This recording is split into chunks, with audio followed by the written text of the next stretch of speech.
বৃষ্টি ও পাহাড়ি ঢলে দেশের উত্তর পূর্ব ও উত্তরাঞ্চলে বাড়ছে নদ নদীর পানি। সুনামগঞ্জে সুরমা নদীর পানি ১৬ ঘর পয়েন্টে বিপদসীমার উপর দিয়ে প্রবাহিত হচ্ছে।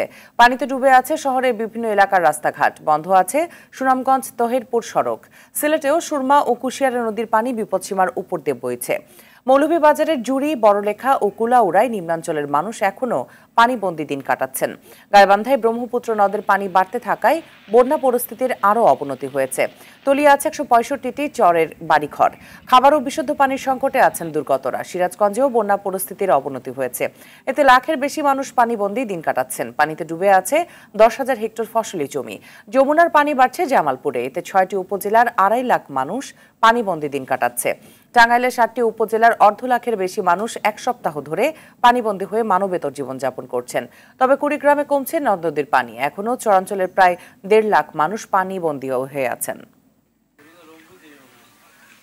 ৮-১০ দিন থেকে পানি খাওয়া দাওয়া চলাফেরা করার কষ্ট হবে দেখছি।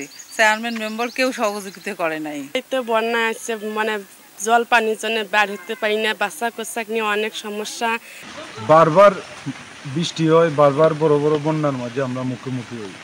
আল্লাহ জানে আমরা কপালে কিতা আছে। এই গ্রামের মানুষ একে একে উঠা উঠি 3বার পানির তলে পড়ছে, কিন্তু একটা মেম্বার চেয়ারম্যান এমপি দেখে না। কি আর কইতাম, বড় অসুবিধা হইতেছে। না পারি গাড়ি জমা দিতে, না পারি নিজে চলতে, না পারি সংসার চালাইতে।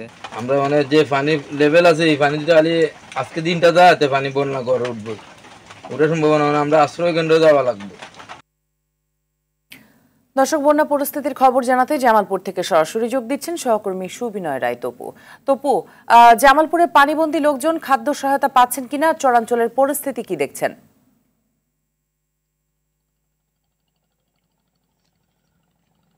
কিন্তু উজান থেকে নেমে আসা পাহাড়ি ঢল ও ভারী বৃষ্টিপাতে জামালপুরের বন্যা পরিস্থিতি আবার কিছুটা অবনতি হয়েছে। আমরা দেখতে পাচ্ছিলাম গত পরশুদিন পর্যন্ত যমুনা নদীর পানি কিছুটা কম ছিল, হ্রাস পাচ্ছিল, কিন্তু গতকাল থেকে কিন্তু আবার বৃদ্ধি অব্যাহত রয়েছে। গত ২৪ ঘন্টায় বাহাদুরাবাদ ঘাট পয়েন্টে যমুনা নদীর পানি ৫ সেন্টিমিটার বেড়ে বিপদসীমার ৫৫ সেন্টিমিটার উপর দিয়ে প্রবাহিত হচ্ছে। এখন পর্যন্ত ৬টি উপজেলার ৪২টি ইউনিয়নের প্রায় ২.৫ লক্ষ মানুষ পানিবন্দী রয়েছে। পানিবন্দী মানুষের মাঝে দেখা দিয়েছে বিশুদ্ধ খাবার পানির সংকট, খাদ্য সংকট, শিশু খাদ্য এবং গো খাদ্যের সংকট। বন্যার্তদের মাঝে যে ত্রাণ বিতরণ করা হচ্ছে, জেলা প্রশাসন থেকে এখন পর্যন্ত ৬০০ মেট্রিক টন চাল এবং ৪,৫০০ মেট্রিক টন শুকনো খাবার এবং নগদ ৭ লক্ষ টাকা বরাদ্দ করা হয়েছে। কিন্তু বন্যার্ত কবলিত এলাকার যারা মানুষজন রয়েছে তারা জানিয়েছে এখন পর্যন্ত কিন্তু তারা যে ত্রাণ পাচ্ছে সেটা পর্যাপ্ত না এবং অনেক জায়গায় কিন্তু এখনো ত্রাণ পাচ্ছে না বলে অনেকে অভিযোগ করেছে।